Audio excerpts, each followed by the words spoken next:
Seorang wanita di Tangerang Selatan, Banten, meregang nyawa setelah diduga menjadi korban pembunuhan yang dilakukan oleh mantan suaminya sendiri pada tahun 2026. Meskipun hubungan rumah tangga mereka telah berakhir, pelaku disebut masih berupaya memanfaatkan korban. Bahkan, setelah perselingkuhannya terungkap, berawal dari persoalan ekonomi serta rasa kecewa akibat janji usaha yang tak kunjung terrealisasi. Emosi pelaku diduga memuncak hingga nekat mengakhiri hidup korban. Ironisnya, korban kemudian ditemukan tak bernyawa di dalam kamar kontrakannya. Bagaimanakah kronologi lengkapnya? Mari kita bahas di Sisi Hitam.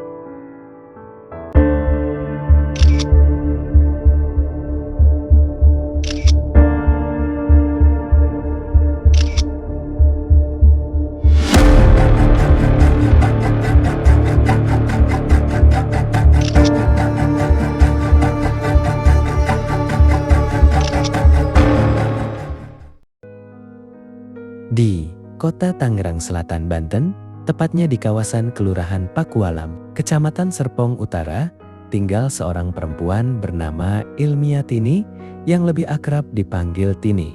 Saat itu, usianya telah menginjak 49 tahun dan ia menjalani kehidupan sebagai seorang janda. Berdasarkan sejumlah pemberitaan, Tini diketahui pernah menikah sebanyak 3 kali sepanjang hidupnya. Dari pernikahan pertamanya, Tini dikaruniai 2 orang anak. Namun, dari kedua anak tersebut, hanya identitas anak keduanya yang sempat disebut dalam berbagai pemberitaan, yakni seorang anak perempuan berusia 12 tahun. Pada masa itu, anak perempuan tersebut tinggal bersama Tini. Sementara informasi mengenai keberadaan anak pertamanya tidak banyak diungkap ke publik. Rumah tangga pertama Tini berakhir setelah sang suami wafat. Sejak saat itu, ia kembali menjalani hidup seorang diri sebelum akhirnya memutuskan membangun hubungan baru dengan pria lain. Sayangnya, pernikahan keduanya tidak berlangsung harmonis dan berakhir dengan perpisahan. Meski demikian, Tini kembali mencoba membuka lembaran baru dalam kehidupannya. Ia kemudian menikah untuk ketiga kalinya secara siri dengan seorang pria bernama Taufik Hidayat Ahmadiyadi. Pria yang lebih dikenal dengan sapaan Taufik atau Bang Tail itu saat itu berusia 41 tahun, sekitar 8 tahun lebih muda dari Tini. Hingga saat itu, informasi mengenai pekerjaan yang dijalani Taufik juga tidak banyak terungkap ke publik. Beberapa informasi yang beredar di media menyebutkan bahwa Taufik tidak memiliki pekerjaan tetap dan penghasilannya juga tidak menentu. Meski demikian, pada masa-masa awal pernikahannya dengan Tini, kehidupan rumah tangga mereka tampak berjalan layaknya pasangan suami istri pada umumnya. Hubungan keduanya terlihat harmonis, dan Tini pun menaruh kepercayaan yang cukup besar kepada suaminya. Kepercayaan itu bahkan tercermin dari rencana masa depan yang sempat mereka susun bersama. Saat itu, Tini berencana memberikan modal usaha kepada Taufik agar mereka dapat membangun usaha sendiri. Rencana tersebut berkaitan dengan penjualan salah satu rumah milik Tini. Jika rumah itu berhasil terjual, hasil penjualannya akan dipakai sebagai modal untuk membuka usaha baru berupa restoran. Pada saat itu, harapan tersebut seolah menjadi secercah jalan bagi kehidupan mereka berdua. Tini ingin membantu Taufik agar memiliki sumber penghasilan yang lebih pasti dan dapat berdiri secara mandiri dalam hal ekonomi. Namun seiring berjalannya waktu, harapan tersebut tidak pernah benar-benar menjadi kenyataan. Rumah yang diharapkan menjadi sumber modal usaha tak kunjung laku terjual. Di sisi lain, kehidupan rumah tangga mereka perlahan mulai diwarnai berbagai persoalan, terutama yang berkaitan dengan masalah ekonomi. Dalam kesehariannya, Tini dikenal sebagai sosok perempuan yang mandiri serta pekerja keras. Ia bekerja sebagai karyawati di sebuah perusahaan swasta di wilayah Tangerang Selatan dengan penghasilan tetap. Selain itu, Tini juga memiliki kendaraan pribadi yang digunakan untuk menunjang aktivitas sehari-harinya. Sayangnya, kerja keras yang dilakukan Tini tidak berjalan seimbang dengan peran Taufik sebagai suami. Alih-alih berusaha memperbaiki kondisi ekonomi keluarga, Taufik disebut lebih sering bergantung kepada sang istri. Ia juga kerap meminta uang kepada Tini dibanding berusaha mencari penghasilan sendiri. Lama-kelamaan kondisi tersebut mulai membuat Tini merasa lelah dan kecewa. Perselisihan di antara keduanya pun semakin sering terjadi. Hampir setiap pertengkaran yang muncul berakar pada persoalan yang sama, yaitu masalah ekonomi dan anggapan bahwa Taufik tidak menjalankan tanggung jawabnya sebagai kepala keluarga dengan baik. Hari demi hari, berbagai persoalan yang terus datang tanpa henti perlahan mengikis hubungan mereka. Apa yang awalnya terlihat seperti rumah tangga biasa, lambat laun berubah menjadi hubungan yang dipenuhi tekanan dan konflik yang seolah tak pernah menemukan penyelesaian. Keadaan semakin rumit ketika tanpa diketahui Tini, Taufik diam-diam menjalin hubungan dengan perempuan lain di belakangnya. Meski informasi mengenai sosok perempuan tersebut tidak banyak terungkap, diketahui ia bernama Selvia Yunita yang akrab dipanggil Selvia. Dalam hubungan itu, Selvia disebut tidak mengetahui bahwa Taufik masih terikat dalam pernikahan siri dengan Tini. Namun seiring berjalannya waktu, hubungan yang disembunyikan itu akhirnya terbongkar. Tini secara langsung mengetahui kedekatan Taufik dan Selvia, yang semakin menguatkan kecurigaan dan rasa dikhianati yang selama ini ia pendam.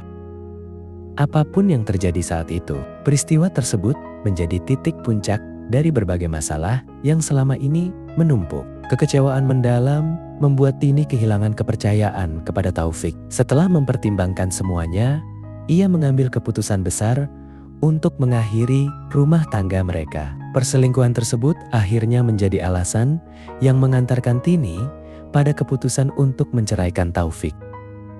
Setelah perpisahan itu, keduanya mulai menjalani kehidupan masing-masing. Tini memilih tinggal di sebuah rumah kontrakan di perumahan Pondok Pakulonan, RT 04 RW 12, Kelurahan Paku Alam, Kecamatan Serpong Utara, bersama putri keduanya. Sementara itu, Taufik diketahui tinggal bersama Selvia di kontrakan milik perempuan tersebut.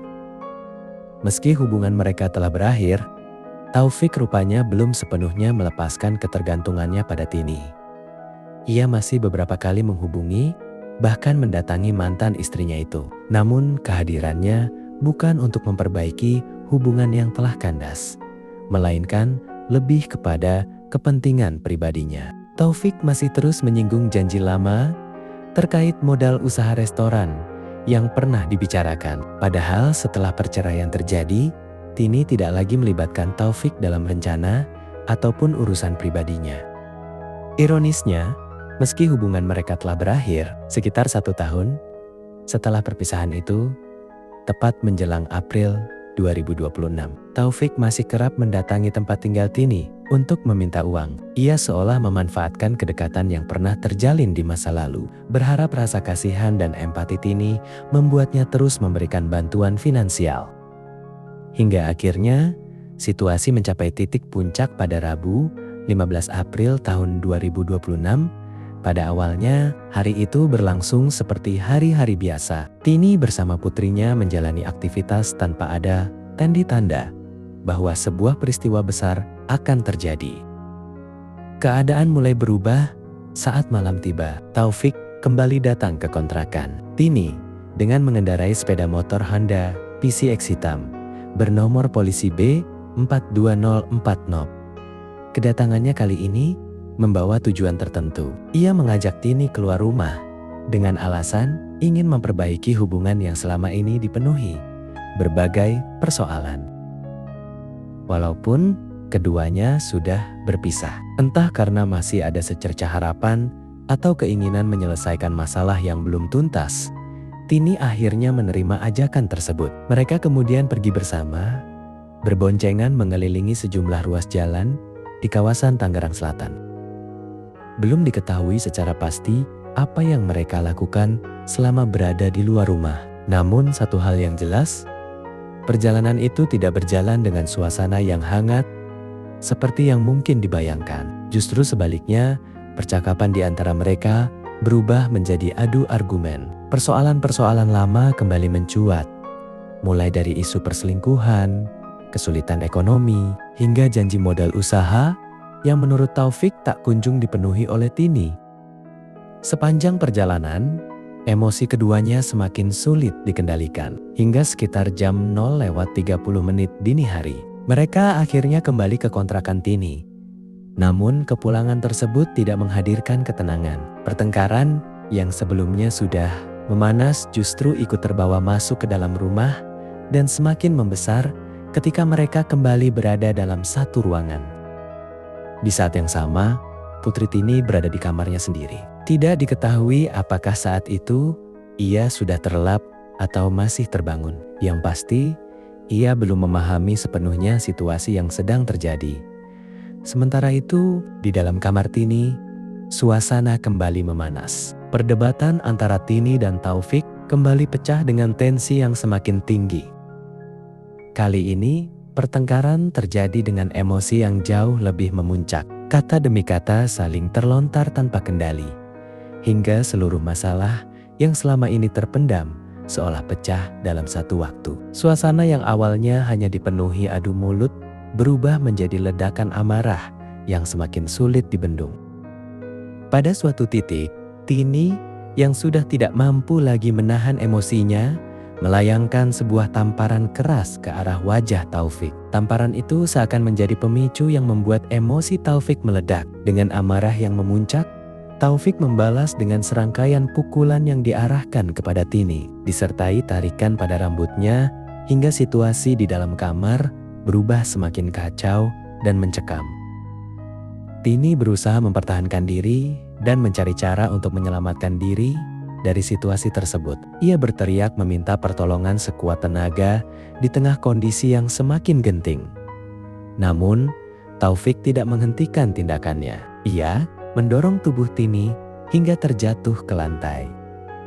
Dalam keadaan yang dipenuhi kepanikan dan amarah, Taufik kemudian menindih tubuh Tini dan berusaha menghentikan setiap perlawanan yang dilakukan. Sementara berada di bawah, Tini terus berusaha melepaskan diri sambil tetap meminta bantuan dengan suara yang tersisa.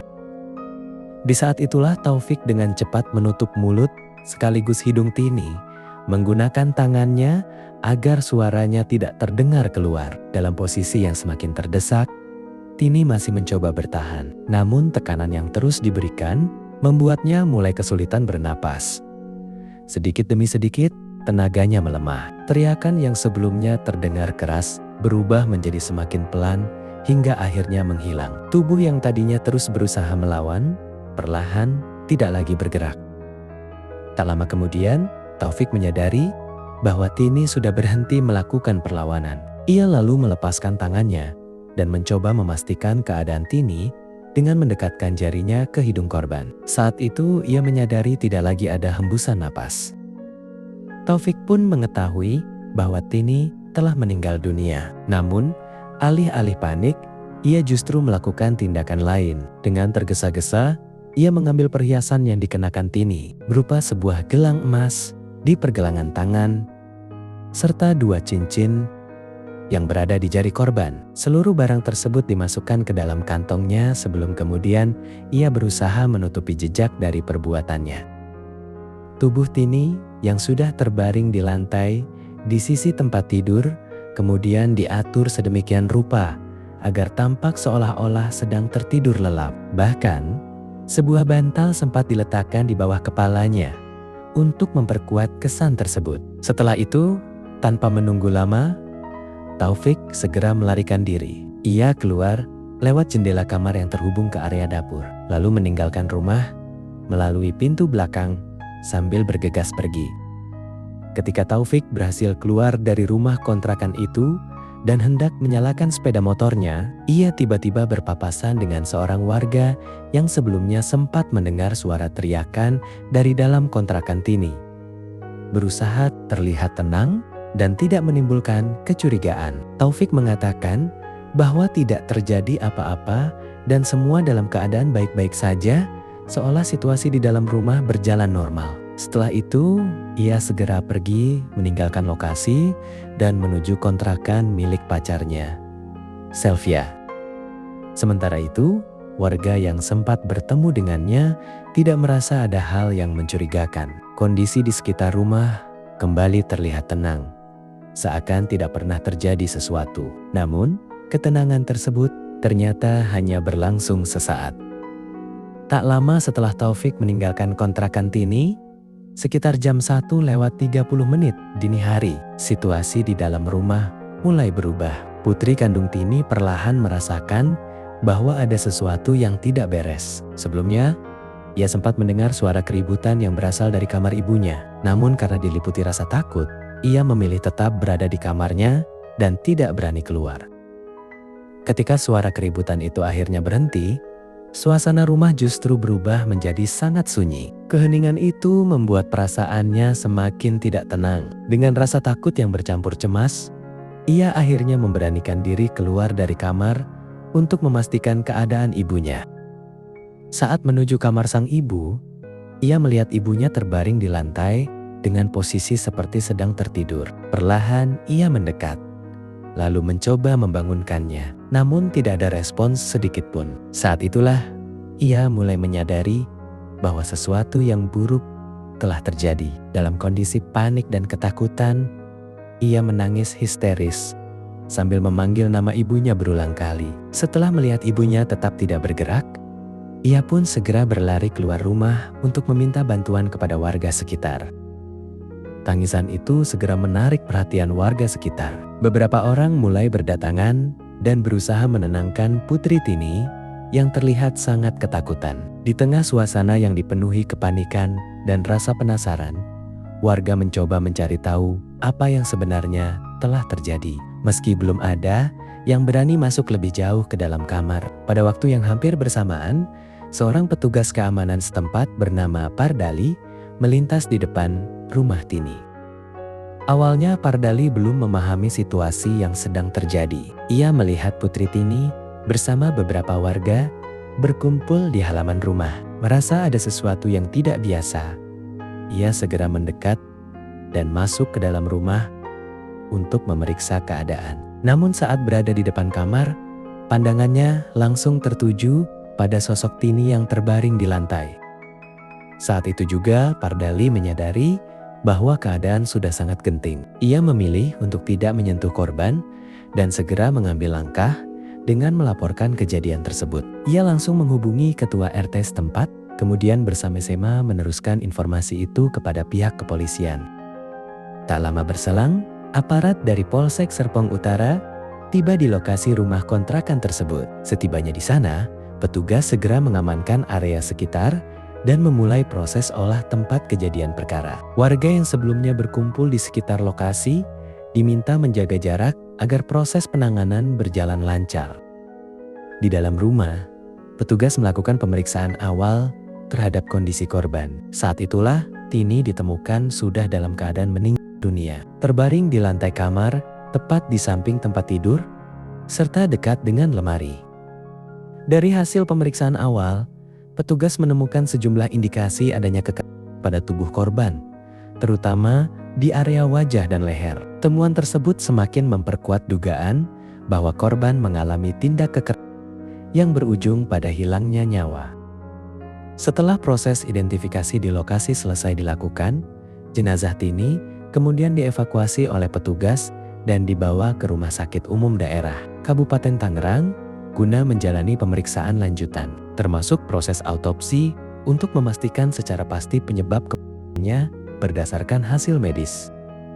Sementara itu, aparat kepolisian mulai mengumpulkan berbagai keterangan dari sejumlah saksi, mulai dari warga sekitar, petugas keamanan, hingga putri korban. Meski masih mengalami trauma, kesaksian Putri Tini menjadi salah satu petunjuk penting yang dapat membantu menggambarkan situasi sebelum korban ditemukan. Di lokasi kejadian, polisi juga mengamankan beberapa barang bukti seperti pakaian korban, telepon genggam milik korban, serta rekaman CCTV di sekitar lingkungan tempat tinggalnya. Seluruh barang bukti tersebut nantinya akan dianalisis lebih lanjut untuk mendukung proses penyelidikan. Dari serangkaian informasi awal yang berhasil dihimpun, perhatian penyidik mulai tertuju kepada Taufik, mantan suami Siri Tini yang diketahui menjadi orang terakhir bersama korban sebelum peristiwa tragis itu terjadi. Dugaan tersebut semakin menguat setelah adanya keterangan dari seorang warga yang mengaku sempat mendengar teriakan dari dalam rumah sebelum berpapasan dengan Taufik. Tak lama setelah suara itu terdengar, Taufik disebut sempat meyakinkan warga bahwa situasi dalam keadaan aman dan tidak terjadi apa-apa. Berbekal temuan tersebut, pihak kepolisian bergerak cepat melakukan pencarian terhadap Taufik yang diduga melarikan diri usai kejadian. Di tengah proses penyelidikan dan upaya pencarian terhadap Taufik, terungkap fakta bahwa sebelumnya ia sempat mendatangi rumah kontrakan kekasihnya, Selvia, sekitar pukul 2 dini hari. Saat itu Selvia masih terjaga dan merasa heran melihat kedatangan Taufik pada jam yang tidak biasa. Ia pun menanyakan alasan kedatangannya. Namun jawaban yang diberikan Taufik justru membuat situasi berubah tegang. Dengan nada serius, Taufik mengaku bahwa dirinya baru saja menghabisi nyawa seseorang bersama 3 rekannya karena persoalan utang. Pengakuan itu memang mengandung sebagian kebenaran, karena Taufik memang telah menghilangkan nyawa seseorang. Namun ia berbohong mengenai detailnya. Perbuatan tersebut dilakukan seorang diri, bukan bersama orang lain, dan bukan pula dipicu oleh persoalan utang. Mendengar ucapan tersebut, Selvia langsung terkejut dan diliputi rasa bingung. Ia tidak menyangka perkataan seperti itu keluar dari mulut Taufik. Di tengah suasana yang semakin mencekam, tiba-tiba handphone milik Selvia berdering. Namun sebelum sempat dijawab, Taufik dengan cepat mengambil ponsel tersebut dan memeriksa siapa yang menelepon. Saat itulah ia mengetahui bahwa panggilan itu berasal dari putrinya Tini. Tanpa berpikir panjang, Taufik memutuskan untuk tidak mengangkat telepon tersebut dan langsung mematikannya. Ia mulai merasa khawatir bahwa perbuatannya telah diketahui orang lain. Sikap Taufik itu justru semakin membuat Selvia merasa takut dan tidak nyaman. Dalam keadaan panik, Taufik kemudian meminta Selvia mengeluarkan pakaian miliknya yang masih berada di kontrakan serta segera mengemasi barang-barangnya. Karena sudah dilanda ketakutan, Selvia menuruti permintaan tersebut tanpa banyak bertanya. Tak hanya itu, Taufik juga melepas kartu SIM dari handphone milik Selvia dengan tujuan menghilangkan jejak. Setelah semuanya selesai, Taufik meminta Selvia mengantarkannya menuju sebuah kantor pegadaian. Di perjalanan, Taufik sempat membuang kartu identitas atau KTP miliknya ke sungai yang diduga sebagai upaya untuk menghindari pelacakan aparat. Setibanya di kantor pegadaian, Taufik sempat menggadaikan telepon genggam miliknya. Setelah itu, Selvia memilih meninggalkannya. Dan sejak saat itu keduanya berpisah jalan. Taufik kemudian melanjutkan pelariannya menuju wilayah Jakarta Barat, tepatnya di Kecamatan Palmerah. Di lokasi tersebut, ia secara tidak sengaja bertemu dengan seorang pria bernama Agus. Tanpa berpikir panjang, Taufik menjual perhiasan milik Tini berupa cincin dan gelang kepada pria itu seharga 1 juta rupiah. Uang hasil penjualan tersebut kemudian digunakan untuk membiayai pelariannya. Sementara itu, di sisi lain, jenazah Tini yang sebelumnya telah dibawa ke Rumah Sakit Umum Daerah Kabupaten Tangerang guna menjalani pemeriksaan lanjutan, akhirnya menyelesaikan proses autopsi. Hasil pemeriksaan mengungkapkan bahwa Tini meninggal akibat tindak kekerasan yang menyebabkan gangguan pada sistem pernapasannya. Selain itu, tim medis juga menemukan sejumlah luka di beberapa bagian tubuh korban, terutama pada area wajah dan leher, yang mengindikasikan adanya tekanan sebelum korban mengembuskan napas terakhir. Setelah seluruh rangkaian pemeriksaan selesai dilakukan, jenazah Tini akhirnya dipulangkan ke rumah duka untuk proses pemakaman.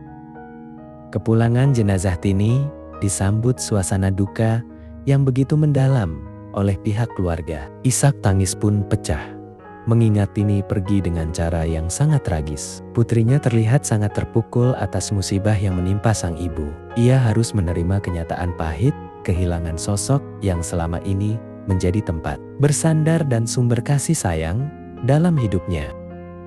Usai jenazah Tini disyalatkan, Proses pemakaman kemudian dilaksanakan di tempat pemakaman umum setempat. Di tengah suasana yang dipenuhi kesedihan itu, pihak kepolisian terus melanjutkan upaya pencarian terhadap Taufik. Berdasarkan hasil penyelidikan, keterangan para saksi, serta sejumlah barang bukti yang berhasil dikumpulkan, petugas mulai menelusuri jejak pelarian pelaku. Setelah melakukan pelacakan, polisi akhirnya berhasil mengetahui keberadaan Taufik yang sebelumnya melarikan diri usai kejadian. Pada hari yang sama, yakni Kamis 16 April tahun 2026, sekitar jam 17:50, Taufik berhasil diamankan di kawasan Jombang Raya, Pondok Aren, Tangerang Selatan. Saat proses penangkapan berlangsung, Taufik sempat mencoba memberikan perlawanan kepada petugas. Namun, aparat bergerak cepat dan berhasil melumpuhkannya. Setelah itu, ia langsung dibawa ke kantor polisi guna menjalani pemeriksaan lebih lanjut. Dalam proses interogasi, Taufik akhirnya mengakui seluruh tindakannya. Ia menjelaskan bahwa peristiwa tersebut bermula dari pertengkaran dengan Tini yang dipicu berbagai persoalan yang telah berlangsung cukup lama, mulai dari masalah ekonomi, perselingkuhan yang dilakukannya, hingga persoalan pribadi yang memicu rasa kecewa. Taufik mengaku emosinya memuncak hingga tidak mampu mengendalikan diri, yang kemudian berujung pada tindakan kekerasan terhadap korban.